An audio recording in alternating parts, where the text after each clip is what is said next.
तो अपने पुत्र पर बहुत क्रोधित हुए। हे पुत्र, तुमने क्या किया? एक धर्मशील राजा को मृत्यु का श्राप दे डाला। वो राजा तो किसी क्रूर राजा का मुकुट धारण करके आ गया और उसकी मति भ्रमित हो गई, तो उससे अपराध बन बैठा। वो तो महापुरुषों का सम्मान करने वाला है, उसके जीवन में तो धर्म परिपूर्ण है। तुमने बहुत गलत किया पुत्र, तुमने क्रोध किया। उसने अपने साधन की शक्ति का प्रयोग किया, तो तुमने अपनी साधना की शक्ति का प्रयोग किया। उसने अपने धन बल से अपराध किया, तो तुमने अपनी तपस्या के बल से अपनी तपस्या को व्यर्थ किया। उसने धन मद में श्राप, गले में सांप डालकर अपराध किया, तो तुमने अपने तप के बल को भी व्यर्थ कर दिया। जाओ पुत्र, राजा परीक्षित को बताकर आओ कि तुम्हें 7 दिन का श्राप दिया गया है। ऋषि बालकों ने जो खेल रहे थे, पुत्र पहुंचे हैं। राजा परीक्षित को बताया गया कि आपको 7 दिन की मृत्यु का श्राप मिला है, चाहे तो अपने मृत्यु का कोई उपाय कर दे। और कहते हैं राजा परीक्षित,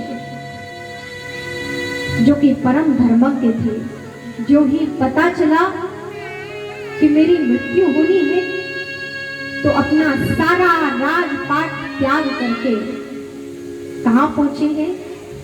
श्री सुखदेव महामुनि की सन्निधि में पहुंचे हैं।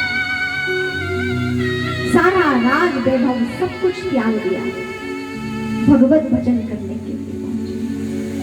क्योंकि और प्रसन्न है राजा, ये नहीं कि मन में कोई ग्लानि है, इसलिए प्रसन्न है क्योंकि राजा ने कहा कि हे ऋषि पुत्रों, आपने तो मुझ पर कृपा की है।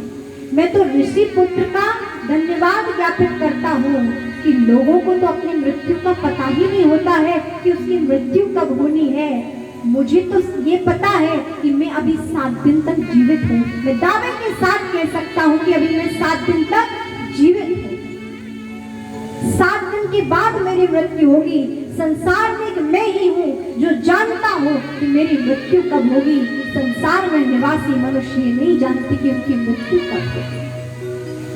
अभी कम से कम मुझे 7 दिन तो उन्होंने दिए हैं, मैं उनका धन्यवाद ज्ञापित करता हूँ। मुझसे अपराध हुआ है एक ऋषि का, और कहते हैं पश्चाताप हुआ है।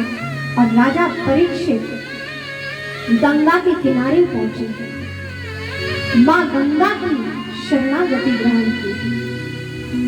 माँ भगवती गंगा से प्रार्थना की है, देवी सुरेश्वरी भगवती गंगे, देवी सुरेश्वरी भगवती गंगे, त्रिभुवन तारिणी तरल तरंगे, त्रिभुवन तरल तरंगे, शंकर मौनि विहारणी विमले, शंकर मौनि विहारणी विमले, मम मतिरास्ता तब पद कमले, मम मतिरास्ता तब पद कमले, देवी सुरेश्वरी भगवती गंगे, देवी सुरेश्वरी भगवती गंगे, त्रिभुवन तारिणी तरल तरंगे, त्रिभुवन तारिणी तरल तरंगे। हे माँ, मैं आपकी शरण में आ गया हूँ, मेरे उद्धार करें, मेरे जीवन का कल्याण करें। और माँ गंगा की शरण में पहुंचकर गंगा के तट पर विराजमान हो गए राजा परीक्षित और गुरुदेव की चरण वंदना करने लगे, गुरुदेव का स्मरण किया और वहां बैठकर श्री सुखदेव महामुनि ने राजा परीक्षित को कथा श्रवण कराई। हमारे मध्य